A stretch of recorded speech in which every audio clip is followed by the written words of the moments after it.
and good afternoon. Welcome to Hill and Ponton's live stream.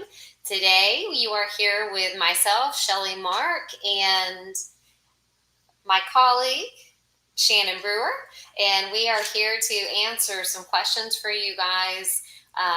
So feel free to get on and ask whatever it is that you're looking for information on, and we will do our very best to answer for you.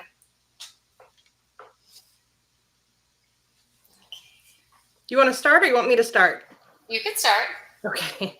All right. So we have a three-parter to start with from Doug Mead. Part 1 of 3. I was denied sleep apnea in 2014. I found this statement in my 2004 retirement audiology report. Functional impairment, loss of sleep due to severe bilateral tinnitus. This sleep deprivation has affected his quality of life. The condition resulted in 2 times loss from work per month. Is this considered evidence of or a nexus for a supplemental review? So can you go back, Nate, to the beginning of the question? I'm not sure if you're saying, let's see. Sleep apnea. That's in the retirement audiology report. So if that's for your retirement from the military and it's in your service medical records already, and they already had that when they made the decision, you can't really resubmit it and call it new evidence. So it wouldn't be a supplemental appeal. But it sounds to me like there's a really good chance they overlooked that if they didn't grant this. So you might want to file a higher level review appeal and specifically point out to them when you file that, on your form that they overlooked that evidence, and see if that gets them to, if they didn't at least give you a C&P exam, they should give you one based on that. If not, you might need a private doctor's opinion to make that connection. But to me, that seems pretty strong that they should at least consider that. So I would definitely appeal. I don't know that you can file it as a supplemental appeal if it was already in the file.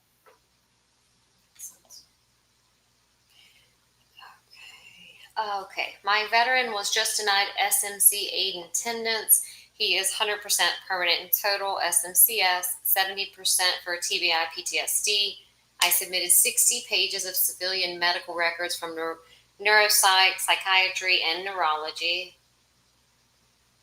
documentation clearly showing major neurocognitive decline, and the ANA form stated that all my vet needs assistance with. I can't understand why he was declined. Nate, can you go back to the first slide for me, please? So he's 100% permanent in total, SMCS, 70% for TBI, PTSD. I don't know exactly why they denied it either. It sounds like you have a lot of supportive evidence there. I would have to read the denial to know what they're basing that denial on. I would say make sure that your aid and attendance form, that you're having that completed by a doctor, and they're documenting the need that the veteran has for the aid and attendance benefits, and that it's related to the service-connected conditions. Sometimes what happens is limitations overflow between what's service-connected and what's not, and the VA will come back and say, oh, yeah, he needs aid and attendance, but it's because of these things that are not service-connected. Obviously, if he has TBI and PTSD at 70%, and I'm assuming quite a few other significant service-connected disabilities, it sounds like a very good claim. So I certainly maybe would try, if you have a aid and attendance form that you feel that is completed by a doctor and you feel is adequate, I would probably file a higher level review and request a conference and speak to somebody and point out all the evidence that you have and argue it that way. If not, I would probably work on getting a really solid aid and attendance form from a doctor and file a supplemental with that. And just remember on that issue, if you're looking for aid and attendance based on traumatic brain injury, that's a lot of money, and VA is going to fight you on that because they don't want to pay it out. So I don't know that I've ever had them grant aid and attendance first try on a TBI. So they're going to make you fight for that one, but it is definitely worth fighting for. Okay, this question's from John B. Thanks for the help, Hill and Ponton. 100% permanent in total and approved aid and attendance, 30% to 100% in 9 months. Now going for SSDI and caregivers program with VHA. Keep up the great work. Congratulations, that's great news. We hope these these sessions are able to help people. The idea at the VA is you should be able to do it yourself. That's the goal. Unfortunately, it doesn't always work out that way, but I'm so happy for you. Congratulations. Yeah, that's wonderful to hear. Also, keep in mind there with the caregivers that they do allow appeals now. So if you are denied by VHA of caregiver benefit, that you can appeal that to the board if you need to. Just keep in mind. Okay, I have current static rating of 10% for hemorrhoids. The new rule could mean an increase to 20%. I believe my DBQ dated August 2023 supports this. Can I file for an increase and refer to my existing DBQ? So this sounds like I'm just trying to determine whether or not there's a pending claim or not. Either way, you can file the DBQ for an increased rating here. If the DBQ supports the increased rating, absolutely. You would just file a supplemental for increased rating. Yep. Okay, this question's from Another Step. I am rated 30% for IBS, but have not applied for GERD and esophageal stricture because of pyramiding. Will the new criteria for digestive disability ratings eliminate any pyramiding? Should I file? Thanks. Oh, I actually don't know the answer to that. I'm not super up on the new, new rating criteria. I haven't come up on any cases where I've needed to use that yet. So Shelly, do you know more about them than I do? I'm not really sure if they eliminate that. Yeah, I don't. I know that it's on and in my list to learn on the new rating changes for that. But as of right now, I'm not sure. I'm sure moving forward, it is going to be something that we're going to become familiar with because we're going to end up having to deal with it. I will say if you have different symptoms, which has always been something that aggravated us about IBA and GERD being lumped together because their symptoms are very different. If you have symptoms that don't overlap, I think it's worth trying. Okay. Good afternoon. If you're disabled from a non-service connected injury and then become qualified for IU, can they legally deny you?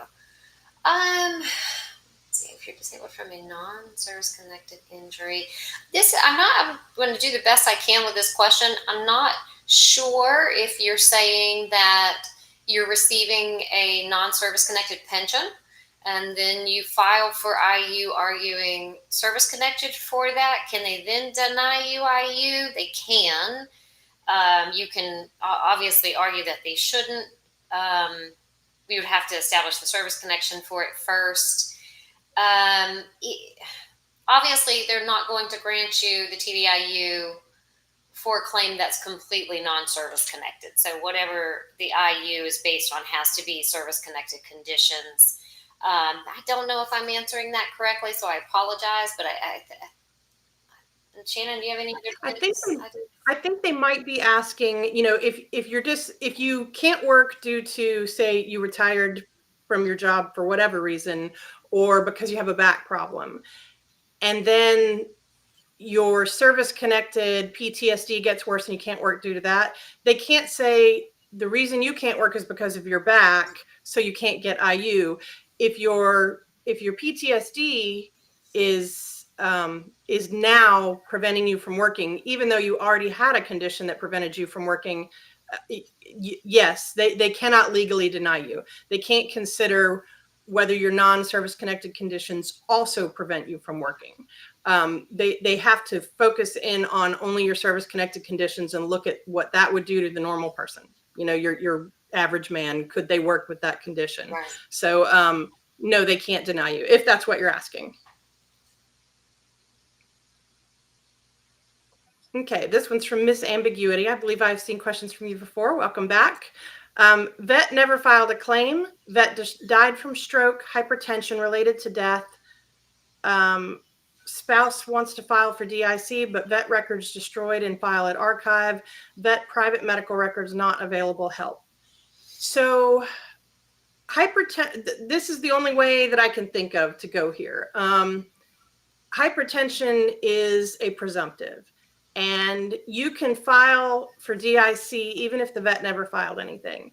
If they had a presumptive condition, so if this veteran was in Thailand or Vietnam, and you can prove that, so you may not have their whole file, but even, the DD-214 sometimes will tell you where they served. If you have any proof at all where they served, and you can prove that they served in one of those places that was related to Agent Orange, then hypertension's a presumptive, and you can file that DIC claim.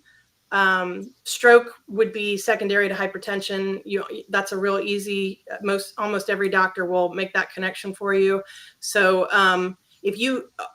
what you really need, you do need the something to show what they died from, a cause of death. That'll be on the death certificate, even if you don't have the private medical records.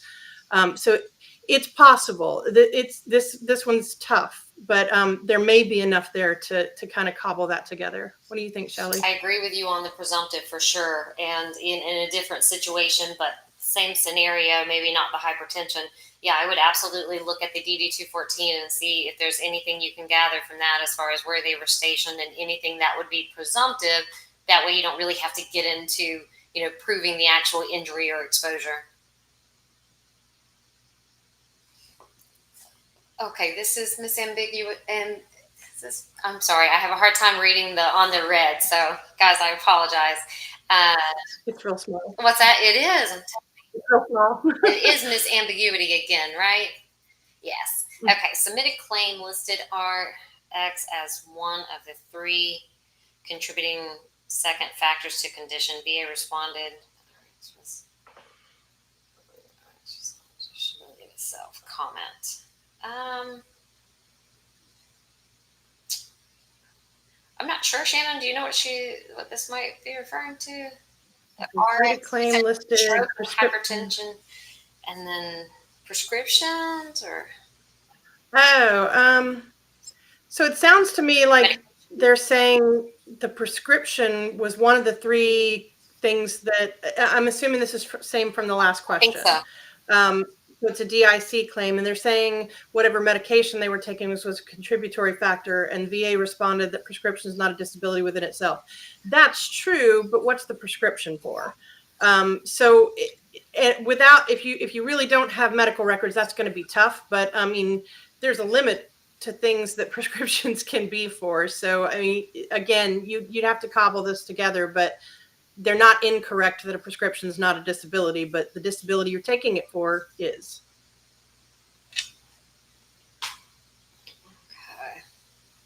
Okay, thank you for all you do. Can you explain why the NWQ has files waiting from early last year, but has closed many claims from December to January of this year? I wish I could. Wouldn't I be a millionaire? We have claims that have been pending, and we try to find as many emails as we can get a hold of to try to send status email requests, and we rarely ever get responses. I don't know any rhyme or reason as to how they process the claims, because we're in the same situation where we have some that have been pending since the beginning of 2023, or even, well, probably about that. But then we have some that we're receiving decisions on in 60 days. So I have no idea, unfortunately. Shannon, are you guys? You have? Yeah, I wish I could explain the VA, but we don't really know. They tell us they take them in order. That doesn't seem to be what they're doing. But we're somewhat hands tied on that issue. Yeah. Seems like maybe it's a matter of who's processing. Who just ends up processing the case sometimes, and how quickly they work through it. And it seems like sometimes some of them do get stuck. So if you do have one that has been pending longer than it should, definitely reach out, call, send a letter, send an email if you can get a hold of an email address, just to try to nudge someone that maybe can push it along a little bit. I agree. Okay, this question's from Ryan Burns. Part 1, I just got my decision letter for requesting an increase on my lumbar spine. The VA kept my rating the same. During my CMP exam, 2 minutes doing range of motion testing. Shocker. And I did not notice they recorded my range of motion measurements at that time. They also did not perform any radiculopathy testing, even though I talked about it extensively during my exam. I'm going to be requesting a copy of my CMP exam from my rep. What should the next steps be for me to take? So, the first thing obviously is to review that exam, see what they did as far as, it may be favorable. You never know. So, there's things, although I think you said in the beginning that maybe you had been denied for a higher rating. So what I would do is probably go through that CMP exam with a fine tooth comb and make my own statement. And I would talk about the fact that in your statement, you can object to the CMP exam and say it wasn't adequate to rate you, that they didn't spend enough time with you, that they didn't use the proper instruments to measure your range of motion. If in fact they didn't, they are supposed to use and I always pronounce this incorrectly, I'm pretty sure, but a goniometer. They're supposed to use that. If they didn't, object to that, say they didn't use an instrument, and then talk about how long they spent with you. If you had a spouse go with you, they can give a statement saying he was in there for 3 minutes and then he came right back out. You can say they didn't measure they didn't take measurements. You can say they didn't look at the radiculopathy. You can in your statement say, I have radiculopathy, here's what's going on, it's in my left and right lower extremities, and it goes down to here, and you can fill in the gaps from that CMP exam and object to it and explain exactly what was wrong with it and ask for another one. That's what I would do. Okay, I used a VA calculator online. I noticed VA doesn't account for bilateral factor. What calculation tool do you recommend that has a bilateral factor option? Any tips on using the calculator? I use ours. If you look on our website, there is one on our website, and I use that. That is my go-to, so I would recommend using that. And honestly, ours is extremely user-friendly. I don't really know that you will need any tips on how to use it. I keep it up, and I use it very frequently, so definitely check that out. Okay, this one is from Leander Savoy. I filed for new claims last week, and today I got a message from VA that they sent me a letter in the mail, automated 5103 notice, respond within 30 days. What does it mean? Let's see, it means they're asking you for something. They're probably, sometimes they're very generic letters and sometimes they're very specific. They have to send you a letter and tell you what kind of evidence would support your claim. And they may be asking you, they may want a form. They may want to know, do you have any evidence that shows this fact? They do send letters to tell you what's missing. Sometimes you can't tell what they're asking for because they just send out a generic letter, but just go over the letter, and it just means they're asking for evidence. It's neither good nor bad. It just means they're processing your claim. And try not to get too concerned if you receive them multiple times, even after you submit the evidence, because that does happen. If you know that you've responded to them and you've submitted the evidence, and especially if you have some confirmation of that, if they send it to you again, you don't have to continue to resubmit it. And just remember also that 30 days is a soft deadline. When you submit the evidence, they have to look at it. So if it's 31 days later, they still have to look at the evidence. So get it in if you have it, but don't be too upset about it if you are on day 32 and you just now got the evidence mailed to them. They still have to look at it. Okay. I am a client. I was asked to move from a BVA hearing to direct review lane. How will you guys argue my case with the judge? Do you have direct contact with the BVA during the judge's decision? Good question. So I would say that the likely reason that you were moved from the BVA hearing lane to the direct review lane is to get a decision more quickly. Right now, to get a decision in the BVA hearing lane is, I don't even know. It's got to be over 5 years. Infinity.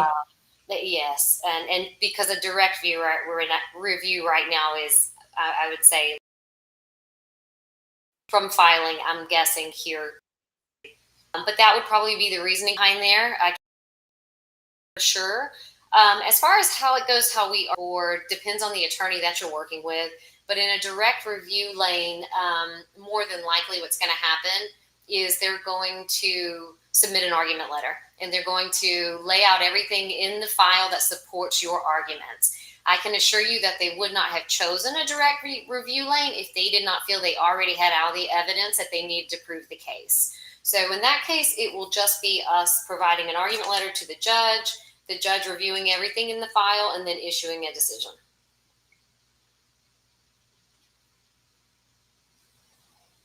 Okay, this question's from Alan. Is it good to submit 2 claims at the same time? Yes, that's fine. If you have one claim you want to submit it. If you have multiple, submit them all. There's no real advantage to filing 1 versus filing 5, except that, I never recommend filing claims that you can't prove, that if it's not a good claim, I wouldn't say file as many as you have. But if you have claims that you think have a possibility, go ahead and file them all. Okay. Hello there. Quick question. I have service-connected MDD, peripheral neuropathy, MTSS, and migraine headaches. I'm filing GERD secondary to them and the medications. How would I word it in a personal statement? Thank you. Okay. Well, I think that you just describe how these conditions may trigger the symptoms that you're having with your GERD. So if you're having a mental health symptoms, and then shortly thereafter you start having GERD symptoms, however it relates on a day-to-day basis, how the GERD symptoms interact with with your other conditions and so forth. It doesn't have to be anything other than just a personal statement from you on how these things interact on a daily basis. It doesn't have to be something that would come from a doctor or anything like that. They just want to know how is it on a day-to-day activity that one may be causing the other, or that they may be interacting together. So I wouldn't overthink it, I guess is what I'm saying. Because they're going to send you to an exam. And you're going to have an examiner that's going to ask you a little bit more detailed question on exactly how they interact. And as a general rule, just keep your, when you're filing a claim, you want to be kind of general, GERD due to any of my secondary to any of my service connected conditions, to include medications that I'm taking for those conditions. So just be broad so that they consider everything. Okay, this is another question from Alan. In the legacy system, when the board makes a decision, is that the end of it? No. In the legacy system, you still have one option to appeal from the board. You can appeal to the Court of Appeals for Veterans Claims. You have 120 days to do that. You can appeal that pro se, and on your own. You don't have to have an attorney to do that, but a lot of times those cases do go to, somebody will get an attorney or go to the pro bono consortium to get someone to help them there. But you can appeal to the court. You have to appeal. It's usually more of a legal issue. Just a disagreement about the facts is not going to probably be enough to win at the court, but you still do have that option. AMA gives you more options, which is one of the few things that we actually do like about the AMA system, is that it's never over. Whereas the board, sometimes it is, but yeah, you still do have that option. Okay. Can a new updated diagnosis be used as evidence for a supplemental claim? Absolutely. If you were denied previously because you had no diagnosis, or there was an issue with the diagnosis, then you can absolutely submit a supplemental claim stating that you now have this diagnosis. And if you have medical records or something to show that diagnosis to attach, that would be even better. Okay, this question's from S. Hobson. Can you get vertigo secondary to migraines, plantar fasciitis secondary to lower back? Can you submit things to link the two, like PubMed? Thanks. So The plantar fasciitis to the lower back, I usually see it go the other way. It's usually when you have a foot problem, it causes a limp and causes your back to go out of whack. And I usually see that go the other way, and I'm not sure which way you mean there. I have never seen the low back cause the foot problem. That doesn't mean it's not possible. If you have a podiatrist or an orthopedic that's telling you that, then yeah, you can. I'm not a doctor, but I usually see that go the other way around. Vertigo and migraines, there definitely is a connection there with all that's in the head, the tinnitus, the hearing loss, the migraines, the vertigo, all of that seems to be related. You're going to need literature, like getting something from PubMed or a medical opinion, probably a medical opinion to win that in the end. But you can get the claim started with with articles making a link. And that will get you a CMP exam, which sometimes they're okay. They're not always good, but that'll get you started in the process. So yeah, you can file those claims, and if you can find the articles to make that link, and then at some point, if the CMP exam is not supportive, you may need to get a medical opinion on those to actually win them. Shelly, you have anything else on those? No, I think that I agree. Okay, good day. I just received my brain MRI and it shows a stroke and TBI. Can I file for both and for SMCT? My neurology evaluations display the same things.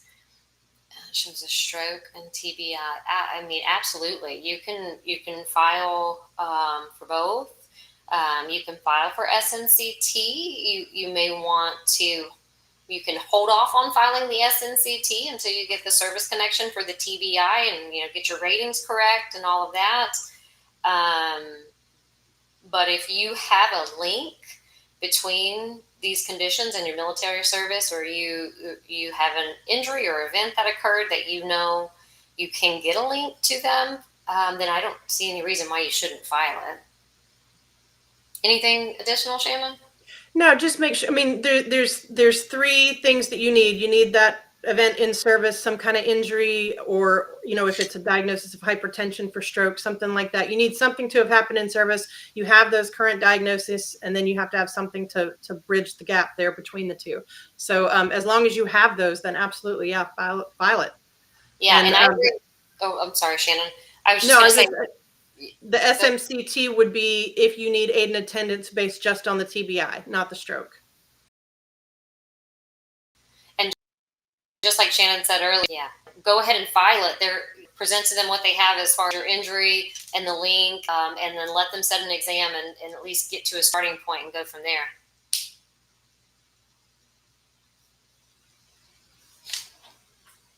Okay, this one's from Obi-Wan Kenobi. Does the VBA have full access to our VHA health records? Can they use them without my written permission or consent? Also, do third-party CMP examiners have the same access to our VHA records? Yes, the VBA can pull your VHA health records in order to, that's actually supposed to help you. That's to make it easy for all your medical records from the have a full picture to make a decision on your case. I don't think you have to have. I think filing a claim with the VA gives them access. I don't think you have to fill out a special form for that. They pull those records. And yes, CMP examiners the VA provides the records to the CMP examiners. The CMP examiners can't just go into your file and look. But when VA requests a CMP exam, they provide the examiner with the files so that they can see your records. Am I wrong about that, Shelly? Or I don't think you have to fill out a form. I think they just have access to those. No, I think we have our clients fill out a form for us, but I think as soon as you file a claim with VBA, then they have access to all your VHA health records. I wish that they would do a better job of updating the VHA health records in files automatically. It'd be great. That would be nice. Okay, part 1. I think that says step by step. Applied for aid and attendance back in 2019 and denied. Have kept fighting for SMCT specifically. As of today, I have had 1 medical report from psychologist, 3 VA Form 21, 2680, 1 form psychologist, and 2 from my primary care doctors. So far, I have been to 2 C&P exams, 1 at the VA, which was negative, 1 at contractor, positive. The rater didn't look at any of the positive of this report, but tried to have me declared incompetent. Ugh. On March 26, 2024, I had my PCP, do another form which stated in box 118, disabilities considered. I requested my C file in November. When I look online, my request is closed. I still have not received it. I have called the VA and gotten 4 different answers. Any suggestions? That last question, part of the previous question? Hey. No. Okay, so this one ends here at part 4. Okay. All right, so it sounds like filing for SMCT, he's submitted a lot of evidence to support it, 1 favorable CMP at the VA or at a contractor, and then 1 unfavorable at the VA. I think the question is... Here's the question. There was there it is. A bit more to it. Okay. With his statement, veteran would need institutional care due to his TBI residuals, such as memory impairment, medication management, and protecting himself from daily hazards without the assistance of his wife. Should the VA award SMC based on this? What should be my next steps? I mean, I'm just going on what I've read here, but I would have to say yes. If that's the evidence that you've submitted, then yes, I would say so. I don't know exactly where your claim is, if you've received a denial recently, or if you've submitted this last piece of evidence and you're waiting on a decision. You're probably going to have to, I mean, if they deny it with all of that evidence, then you're just going to have to keep fighting it because it sounds warranted. Did you gather, Shannon, whether or not I can't tell if there was a decision issued? I don't think so. I think there was one earlier, and then there's been more evidence since. That's what it sounds like. Because yeah, he said the rater ignored all of the positive evidence, which is what raters do, right. And that's when you appeal and you point out to them, here's all my positive evidence. You didn't look at this. You are required to look at this favorable evidence and explain to me why why you're not going with this. You may end up having to go to the board on this one. And I hate saying that because it takes years at the board, but they get the decisions better. Yeah. We have more success. If you keep trying at the regional office, those claims, they do move quicker, but sometimes you get to a point where they're not granting it and you have to go to the board. But then the problem is the board takes forever. It takes several years unless you have a reason to expedite, like you are over 75 or you do have a, some other extenuating circumstances that can qualify you for an advance on the docket. But the only thing you can do is keep appealing. And I tell people all the time, that's the way you win at the VA. Don't give up. Persistence is the key. It's unfortunate because it sounds like you have everything there you need to win, but they didn't grant it. So you have to continue to fight it, and it's not fair and it's not right, but that's what it is. And I would say on that one, I know I'm probably one of the few, but I'm a proponent of the higher level review conferences. I like them just because it's a very quick way to get another decision at the RO without going up to the board. So I would say before you file up to the board, at least file a higher level review of the conference and talk to someone and say, look, here is what I have submitted. If there's something missing, tell me. But, I've submitted all of this evidence. Have you considered it?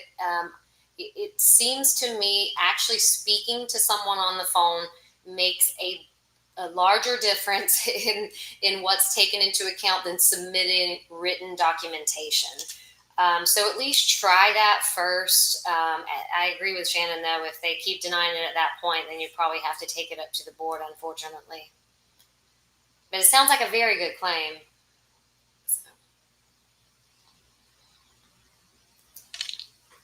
let's see. This one's from another step.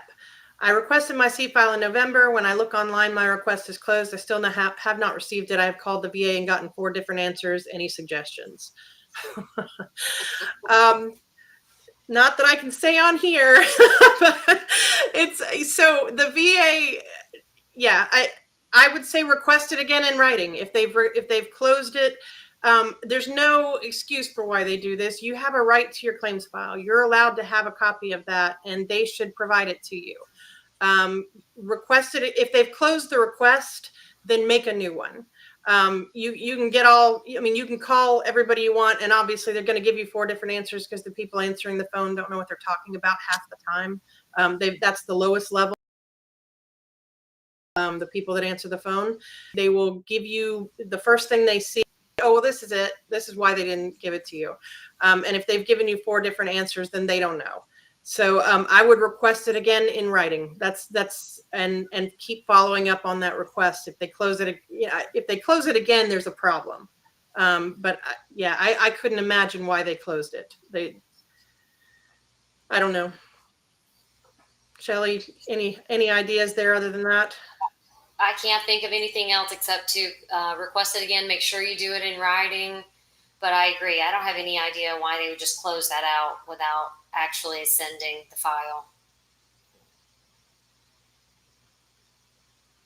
Can you explain in detail what a fully developed claim is and how we would know if we have all that's required to file one?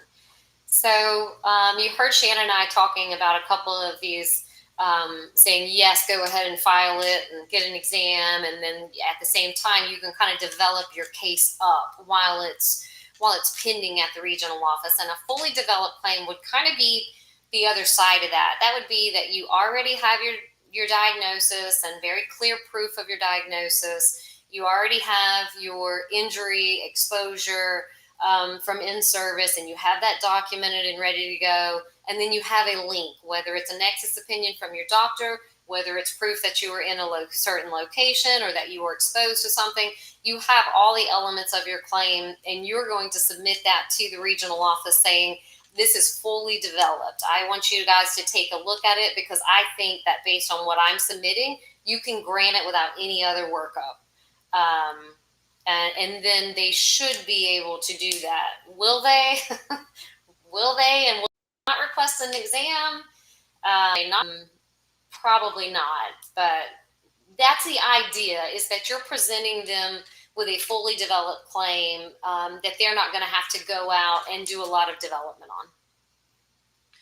The good thing is, Shannon? If you file one and it's not fully developed, you still get the chance to continue with it. It's not like they just dump it. You can get an earlier effective date when you have a fully developed claim. So if you file it fully developed and they decide it's not going to really hurt you. You still get to keep going with your claim.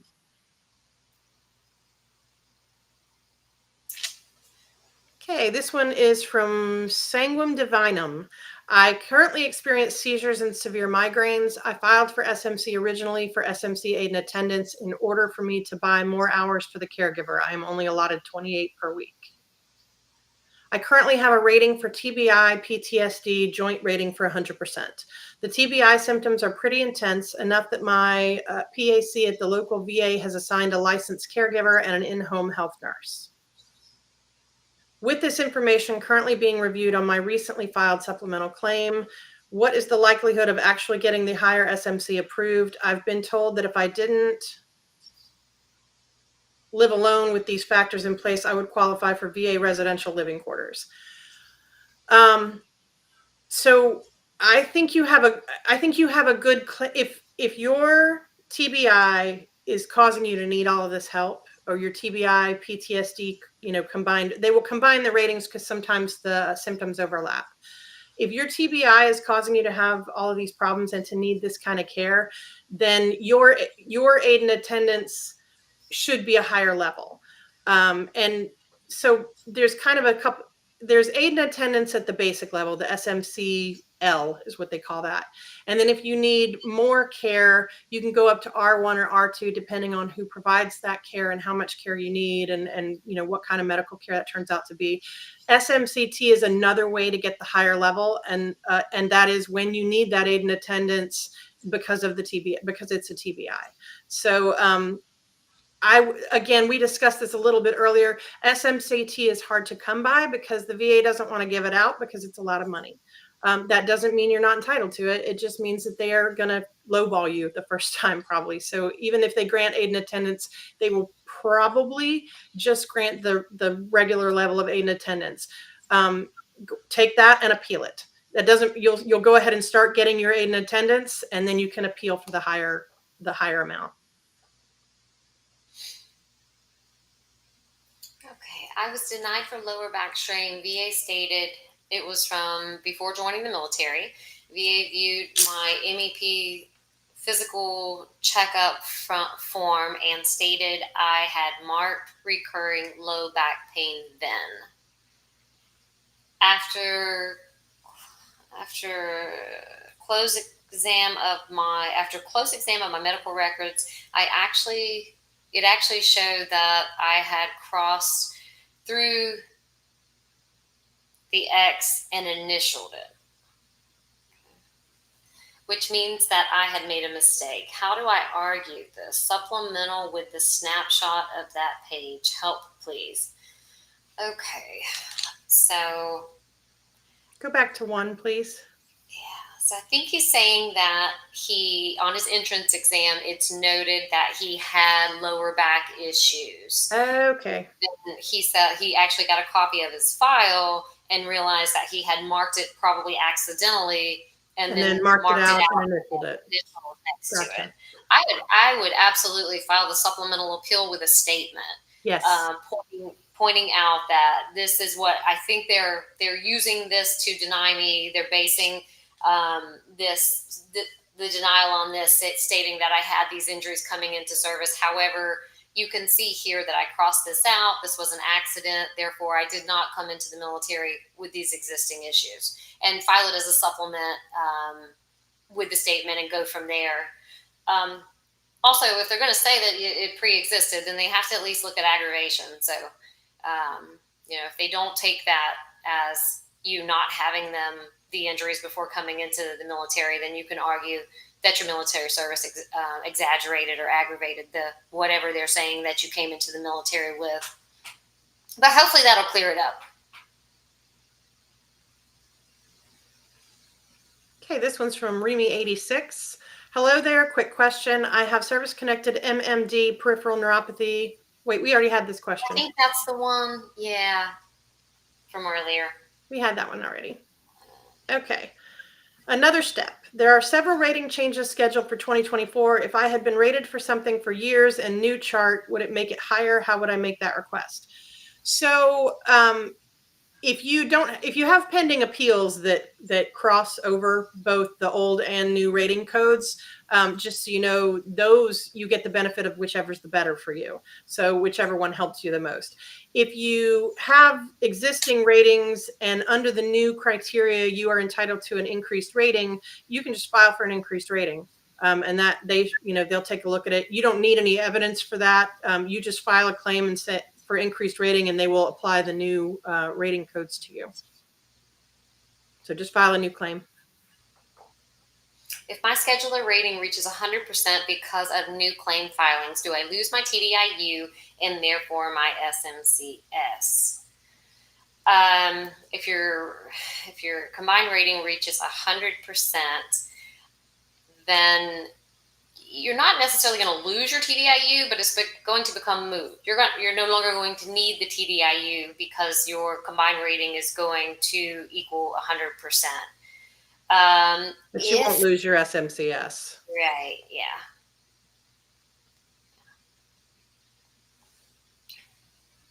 Okay, this one's from Charles A. Diagnosed with migraines, denied claim. Submitted supplemental with a nexus and DBQ by a PA secondary to PTSD. Do you think that's enough for a favorable outcome? Thank you for all you do. Maybe. So it's yes, a physician's assistant's perfectly qualified to give you a Nexus and a DBQ, secondary to PTSD. I have seen VA grant that. I have seen VA deny that. So yes, technically it is enough. I can't guarantee that they'll, sometimes we don't know what they're going to do, but that is enough evidence. Yes.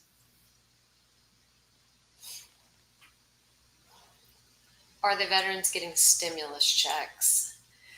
I'm going to apologize because I'm not sure exactly what that's referring to. So I don't know. I'm sorry.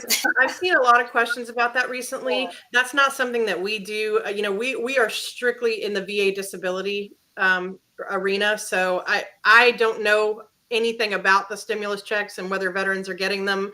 I've heard a lot of questions about it. I haven't actually talked to anyone that's gotten a stimulus check though. So none of my clients have mentioned getting one. But I have seen a lot of buzz about that recently, but I apologize. I don't really know the answer.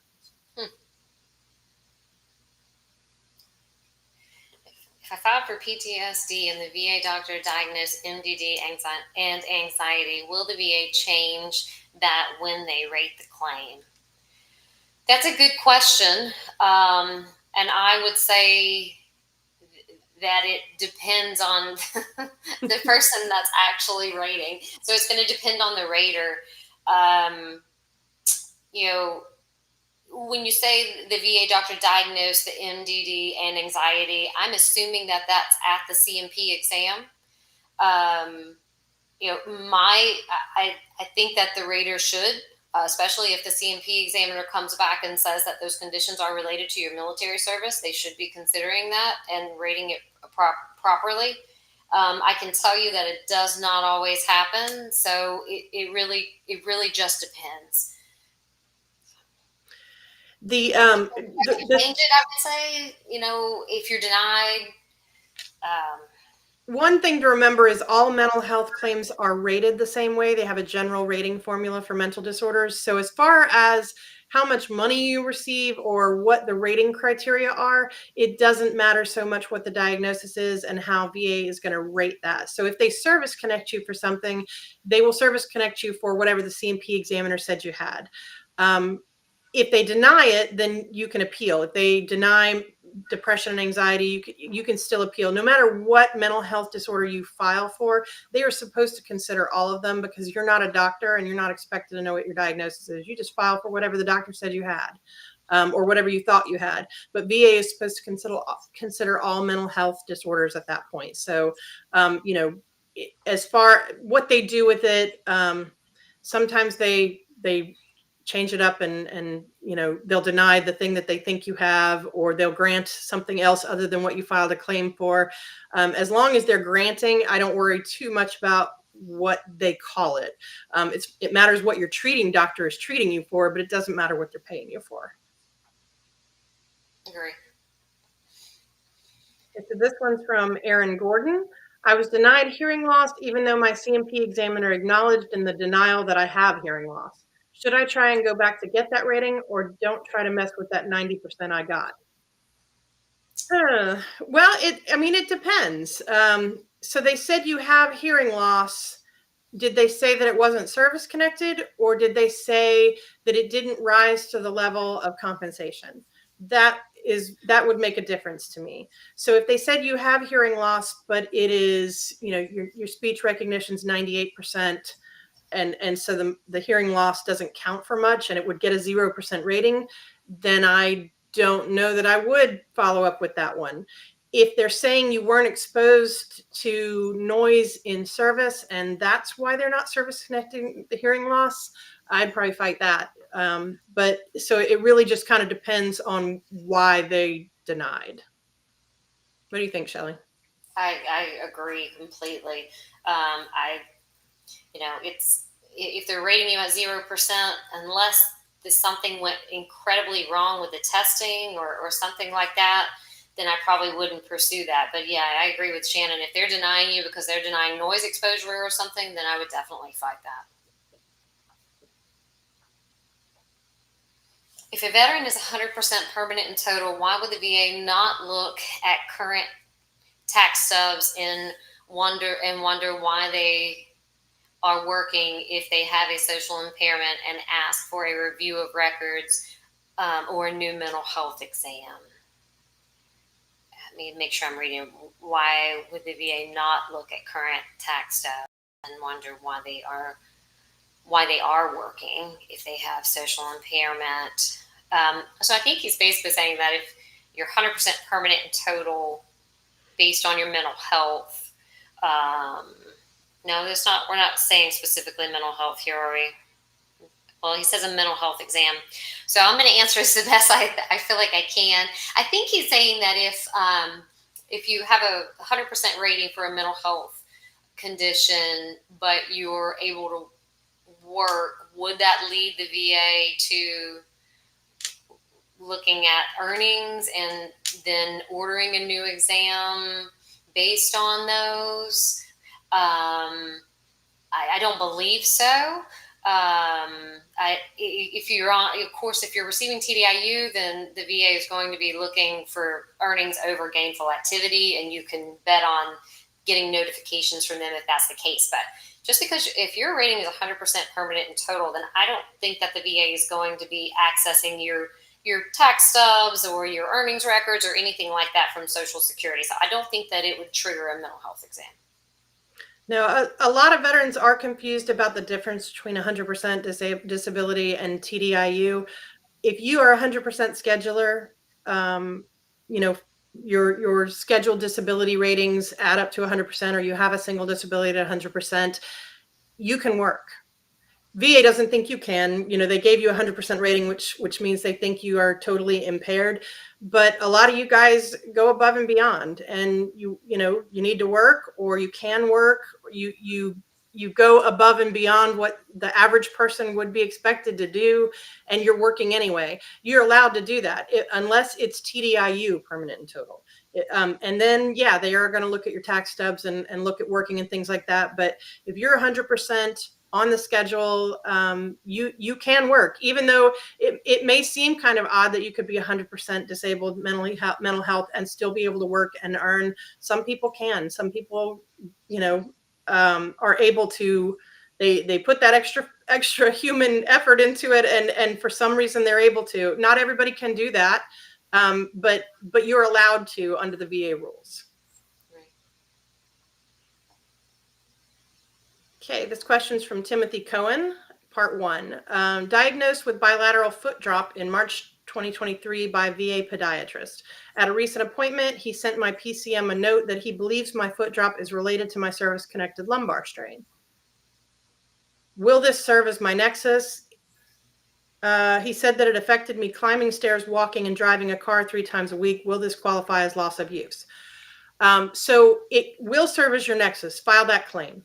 File the claim for foot drop secondary to your back. And that makes perfect sense to me. I've seen that multiple times, file for foot drop, radiculopathy, whatever as far as loss of use, it depends. So climbing stairs, walking, and driving a car, it affects those. That doesn't necessarily mean loss of use. Loss of use is more, can you balance on one foot? Can you stand on one foot? Can you step off of one foot, or they call it propulse forward off of one foot? What is the limitation of your foot? And so loss of use is a little more than does it affect you? But it could definitely be. Foot drop often is that severe. So file the claim and then go from there. Should we schedule with our VSO the HLR supplemental and new claims at once, or can we do separately? Also, if our private doctor has recommended aid in attendance, is that good evidence? Should we schedule?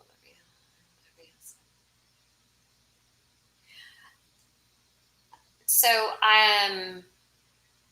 if the question is whether or not you can file the HLR or supplemental or new claims together or separately, That's up to you. As long as they're different issues that you're appealing, if you have something to appeal and you want to file a higher level review on that because you feel that's appropriate, you can certainly file that. Then at the same time, file a new claim or a supplemental claim with new evidence to a different issue. You don't have to file those separately. You just need to file them within whatever time frame you have to file that appeal. That's the most important thing. You can file them together or separately as long as they're within that time frame. And yeah, absolutely. If your private doctor is saying that you need aid and attendance, I would ask them to put it on the VA form, the aid and attendance form, just so they have it like they would prefer it. But it's definitely good evidence to support your claim. Okay, this question's from Jamie Marino. Both parents are in need of my assistance. Can you please clarify the steps needed to claim them? Thank you. So you can claim your parents as dependents if they are financially dependent on you. And there's a form for it, and it really just boils down to filing the dependent form, to claim them and filing that financial information. It's not a complicated process, but you do have to be able to prove that they are financially dependent on you.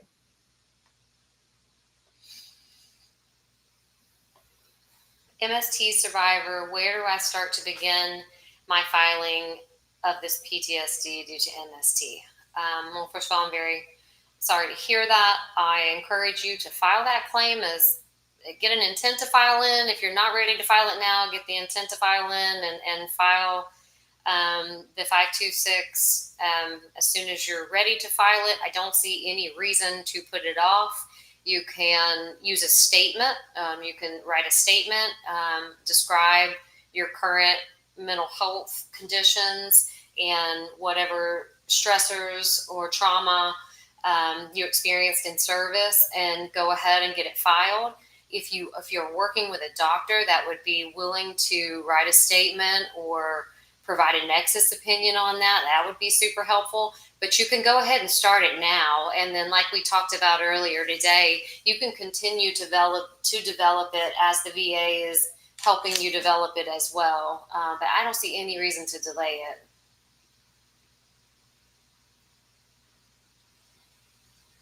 Okay, this one is from sfc.ed. Hello, if you are rated 100% total and permanent disabled, can your rating be lowered in the future? Thank you. Unfortunately, it can, but there are limitations to that. So the way I try to explain it to my clients is this.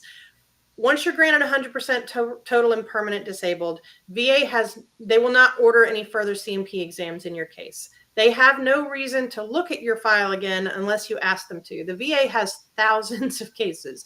They are in over their head. They're not going to make work for themselves. So if you stay off their radar, they're not going to have any reason for it. If you're filing new claims, they're going to be digging in your file, and then yes, they can lower it. The longer the 100% stays in place, the more hoops the VA has to jump through to get rid of it.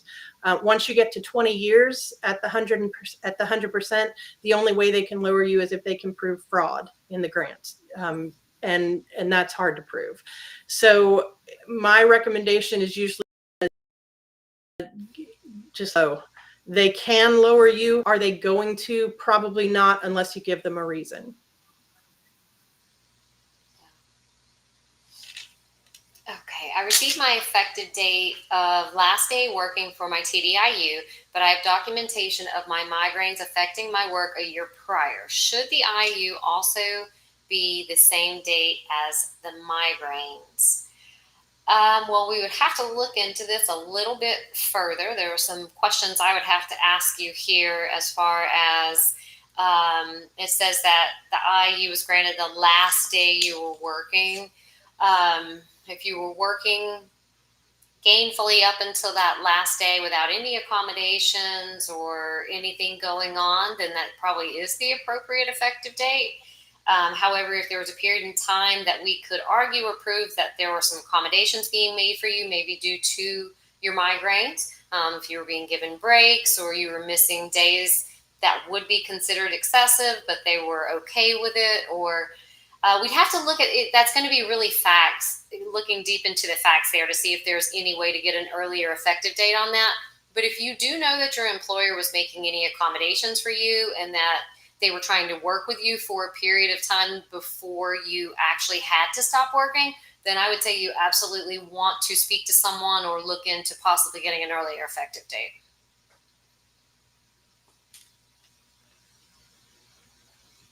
Okay, this question is from Chris Panzoy. Was 70% but IU rate at 100%? I have PCAFC caregiver to assist with ADLs, applied only for increased ratings, got denied. Then appealed in 2018.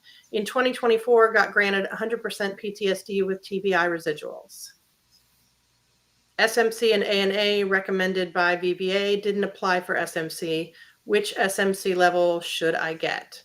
Can you go back for me to the first part of that question? Caregiver. So it really depends so for the SMC, it really depends on why you're getting the SMC. If they're talking about aid and attendance, then the minimum would be SMCL.